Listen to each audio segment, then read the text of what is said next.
Hello students, today I am going to give you a lesson about folk media. So, let us see the historical perspective of folk media.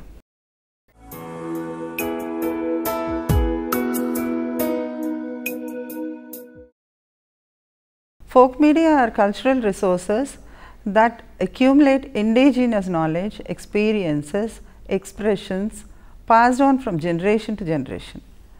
These modes of communication are as old as man.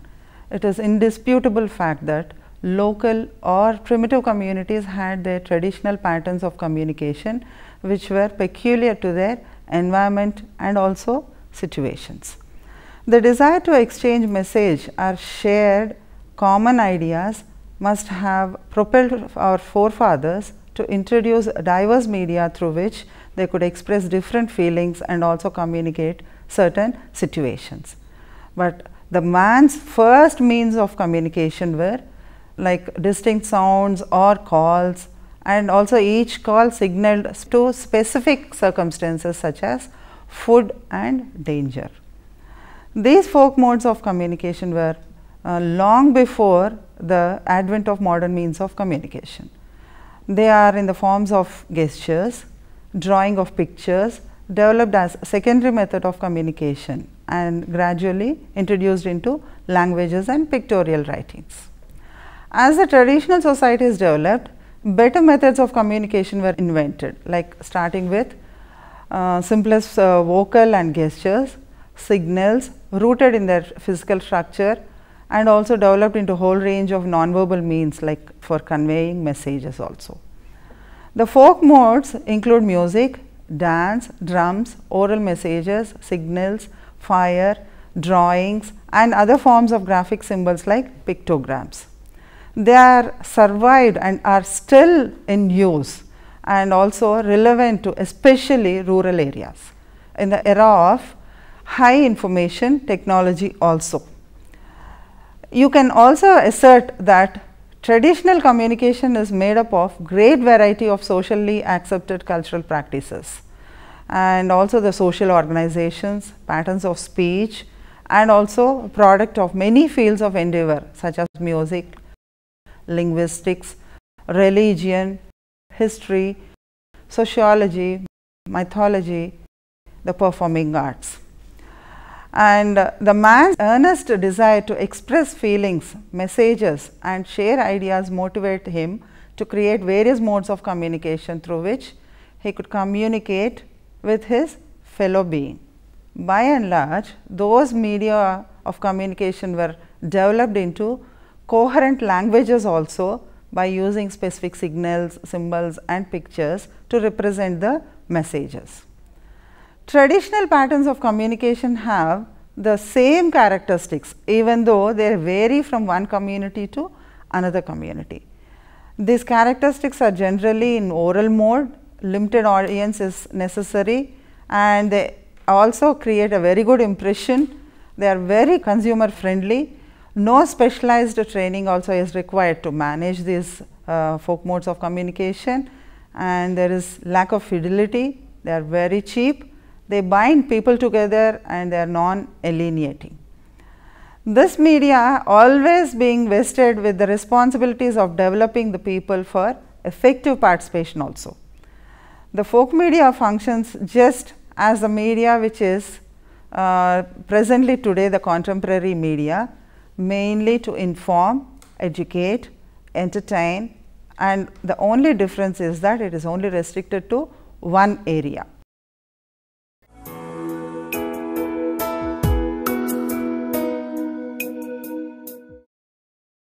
Coming to the characteristics and the types of traditional folk media, they are very much indigenous in nature, rural in origin, because they are involving the locally colloquial dialect and also made with the locally available material.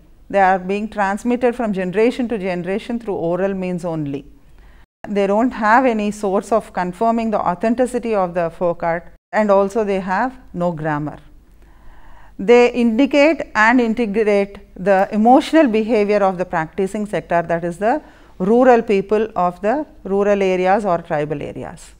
They represent the region, religion, family or group that can be differentiated from the other areas.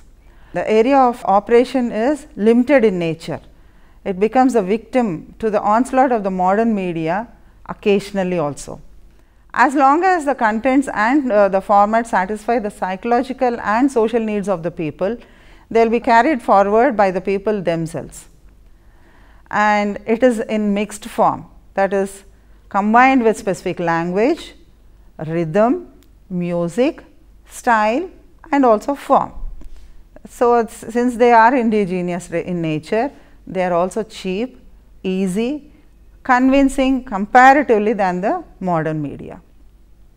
Coming to the different types of traditional folk media, first and foremost we should talk about is puppetry.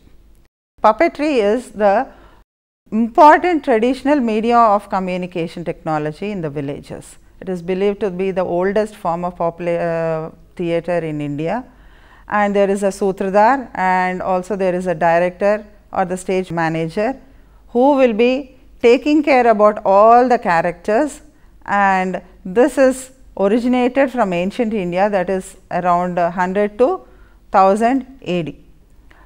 In ancient India, especially in South India, the puppeteers were being respected as intellectuals, and they were usually patronized by kings and wealthy families, and they enjoyed immense prestige in sponsoring all these puppet shows. And the art of puppetry was popular both as pure entertainment and also as an educational medium, and it is also very inexpensive because it is indigenous in nature. The crudely made puppets will be played with the lively sense of drama and also can hold the audience also very tightly to their chairs. You can impart lessons on various developmental aspects which will be really possible to incorporate into the stories of the puppets. There are many types of puppets, but primarily there are string puppets which are originated in Rajasthan, and glow puppets, their sources throughout the world, and the rod puppets, they are originated in Orissa and Tamil Nadu. Shadow puppets are from Kerala and Orissa. Drama. Drama is nothing but the theatrical performance around a theme, and some people they rehearse it, and also they will be providing entertainment, education and give some message to the folks who are just seeing it. Okay. The effectiveness of folk media or the folk drama varies from message to message. It can be a one-act play where it depicts the village life, its problems and gives some solutions. They can be written and prepared with simple themes also. I will just give you some examples of different types of folk theatre forms. The first and foremost one is Tamasha. This is originated from Maharashtra, and there will be 6 to 8 male singers who will be supported with different tabla artists and also music performers. So, altogether they are called as song troupes, and the most important aspect is performance. The story part is the next element, and this story will be in the form of an agricultural dialogue or a song or a dance based on the stories derived from myths and also folklore. And next one is Nautanki. This is originated from Punjab, and this is very popular folk art form, and this is dramatic in nature, comprising with small units led by the Sutradhara or Ranga, who is none but the narrator. The music is of prime importance in this folk drama, and many musical instruments are also used like kettle drum or dholak, and just like in the opera, the dialogues are sung to the popular folk melodies. Next one comes the Kirtana or Harikatha.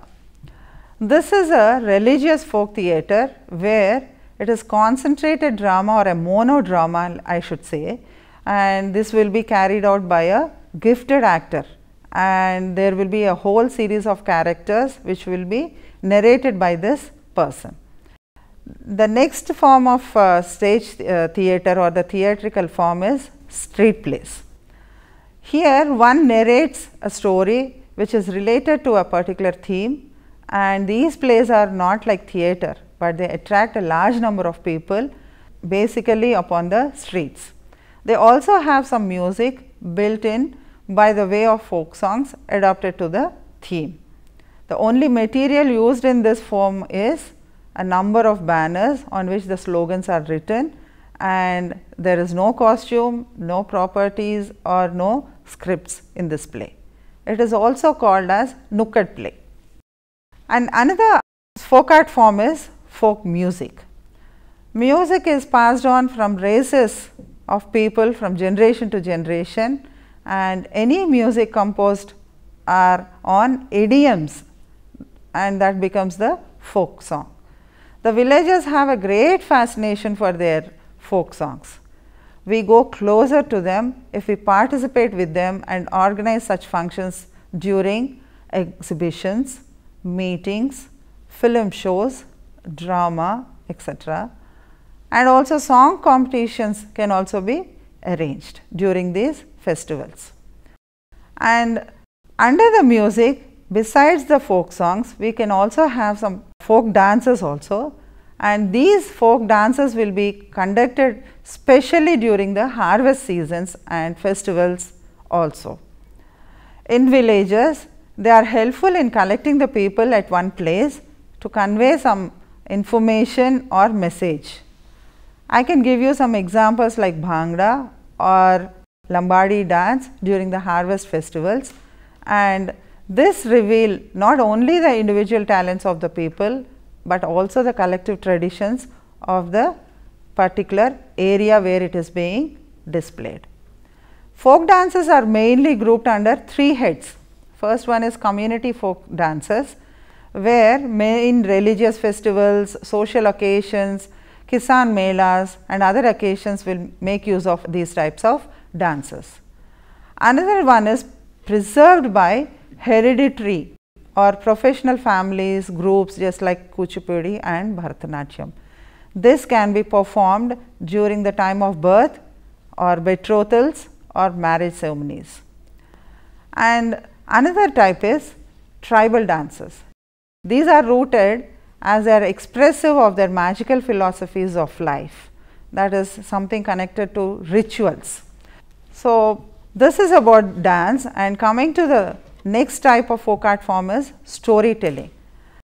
This is the most popular form of folk art, which is really helpful in conveying the knowledge of the forefathers to the next generation and then next generation onwards. So, the storytelling is one of the best and most commonly used method of instruction in informal education also. It is also useful in giving instruction about religious propagation, rural development, and also something connected to etiquettes, where they convey about the habits and how to behave in the society. All these things will be developed through storytelling. Another form of conveying the education to the audience is riddles. This communication is by the elders, that is being passed on from generation to generation, where they will be having different types of puzzles or question and answers formats, and also they will be conveying the proper practices of crop cultivation, homemaking, etc. I will just give you some riddles as an example, and you will be in a position to understand what they are.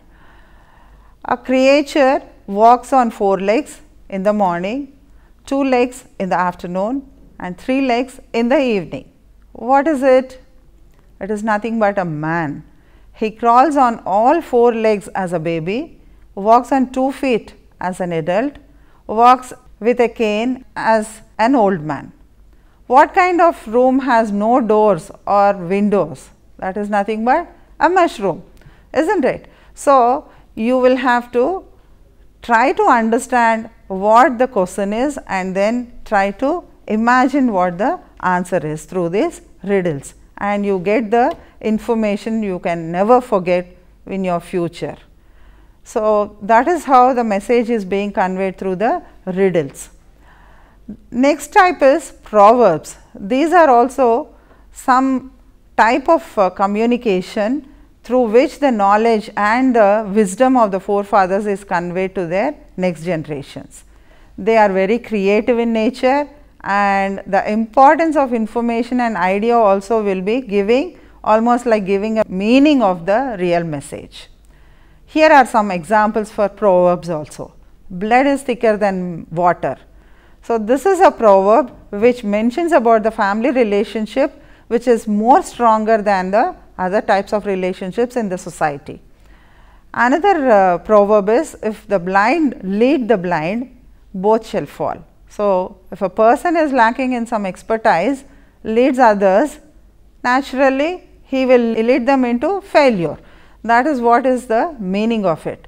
So, the knowledge is concisely mentioned in these proverbs, so that they will be never forgotten and they will be memorized by the next generations and conveyed to their children also. Next type of folk art form is Bioscope. This is also a popular folk medium used for entertainment and for propagation of information on various developmental aspects and social messages. It contains quite number of folding doors, each like a panel hinged on one side with another panel with colorful figures and mythological episodes and incarnation of gods and goddesses, painted and filed as pictures with the narration of the story by the storyteller. There is another type of folk art form which gives announcements, also called as Munadis. This medium is very old, and you keep on seeing this in the villages, where in the village squares a drum is beaten and the attention of the audience is being arrested, and finally the message is delivered. Coming to the next type of folk art form, this is wall paintings. This medium is possibly evolved from very age old practice of drawing and writing on walls. We can see this especially in tribal areas, and they are very silent in nature, unlike the other types of traditional folk forms. You do not make use of any words, or they make themselves meaningless also, but they are non-literate in the majority. So, it has some amount of local touch also, that is why it preserves that culture of yesterday generations.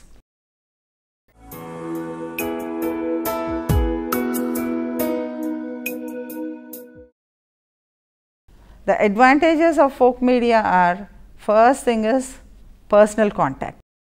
Like the appeal of folk media is quite personal, and it is at the intimate level of any person of the rural areas, and it gives a very direct influence on the local people. And next one is the language familiarity.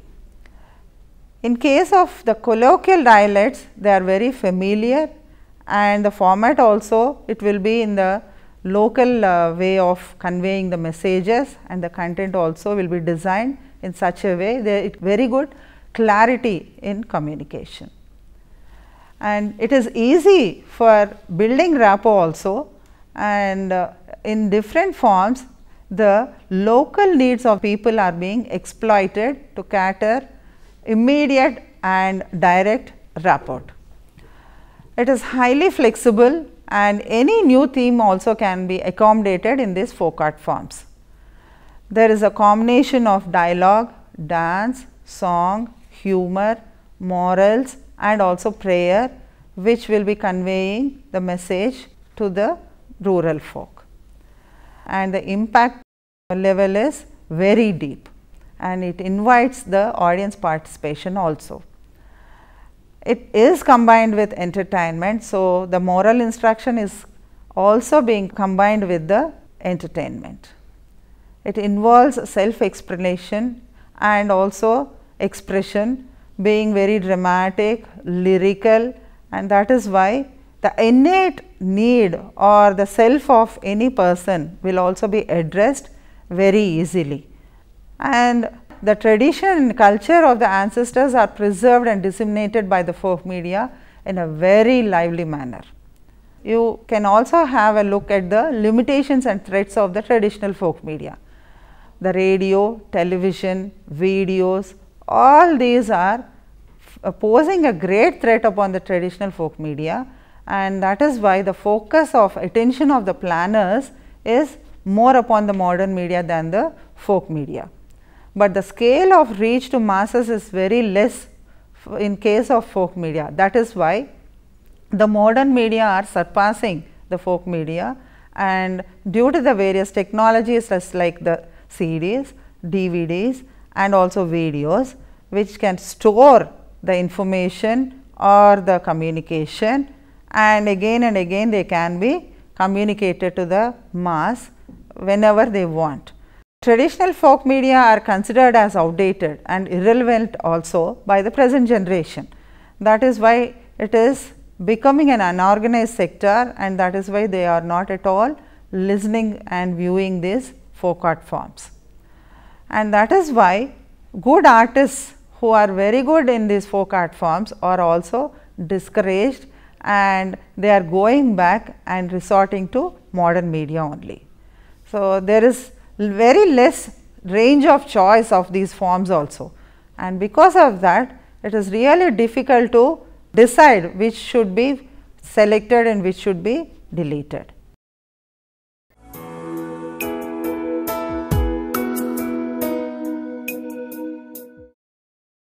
These folk art forms can be made use in the form of social communication, where you can communicate the speech by giving some face-to-face manner type of folk art forms, just like Harikatha, etc. The puppet theatre is fully integrated with the rituals and struggles, just like the popular India struggle for freedom. And another aspect we can make use of is in development communication. The development planners in the third world, they are always using mostly the folk media for conveying about the development programs that are being generated by the government. So, in India, peasants, agriculture workers, women, tribals, bonded laborers and other oppressed groups are rediscovering the potential of traditional art forms, and they are combining with media as a weapon on their struggle for land, water, forest, better working and having better living conditions, and also for the sake of human rights also. Another aspect is as a task of communication expert. Here you can learn manipulating the folk media to achieve maximum impact through symbols, and as a system with which the rural community is already familiar. What happens is, once that level of understanding has been achieved, the villagers themselves will participate in devising the most effective medium from a wide range of folk media. In that way, when they come to modernize or nationalize the message for purposes of dissemination nationwide, they will concentrate on using symbols and images that make no sense to the folk in the villages. Local trees, animals, landscapes and weather will begin to play a major part in the way of messages that are echoed and delivered also. As a method of efficient communication, there are multimedia approaches, package plan, utilizing rural structures and village functionaries, and also we should use them for objective evaluation of strategy also. For an enhanced communication, the support of mass media channels would be 100% necessary. So, coming to the first one, multimedia approach, the glamour of the field covers different aspects of message and interacts with different sections of people simultaneously. So, together with folk media, documentary films, printed material, phased broadcasts and telecasts mutually support each other in the cause of effective motivational communication strategy. The benefits of multiple for each medium makes up for the deficiency of the other one also, and all together make the communication proficient and productive. The second suggestion is the package plan. Here an integrated time bound work program can be designed which eliminates the time lags between the communication, extension and service also. The third suggestion is you have to utilize the rural structures and the village functionaries. So, motivation for action could be energized by the change agents only. These are none but the village functionaries and the extension agents. So, these are interpersonal communicators also. The very advantageous to look for such change agents in the rural situation itself is necessary to identify the motivators in the village teachers, priests, elders also. For example, the village postman is a potential change agent when motivated and harnessed for development. The service of the traditional folk artists will also be advantageous, and this will draw good result with the village based functionaries. And the fourth aspect is an objective evaluation of strategy. It is very useful to collect the information from local observers, experienced informants and the artists themselves. The feedback received helps us to see whether there is any need for change, and also general assessment will not make any difference. Therefore, folk media can efficiently be used even in the modern world. If we use folk media in the coming days, it will take more importance and be used by more number of people in the forthcoming days. Any doubts? Ma'am, in this modern media age, is it necessary to use folk media? Yes, definitely. Why? Because the folk media satisfies the innate need of any rural person, and also it has lots of self expression in it.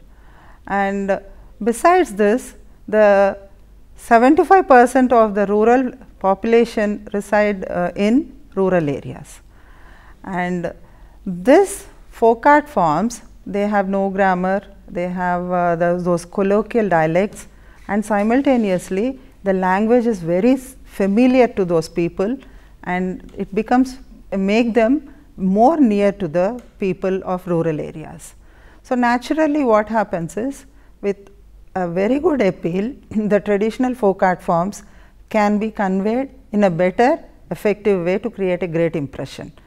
So, if we have any type of communication that is left through the modern media is nothing but folk art forms. So, through the folk art forms we can combine all the social problems, giving messages about the developmental activities and also governmental policies, which will be having a very great impact upon the rural masses. Any questions? Ma'am, is it possible to combine modern media with folk media? Certainly. Why? Because the formats of radio or television programs or any other video are more or less similar as the format of traditional folk media. It is only the difference in language and the different elements that are present, like talking to them and being lively, are same in the modern media also. That is why we can just combine both the media and give a very effective message or communication to the rural masses and other people also. So, with this we end the lesson of folk media. Thank you.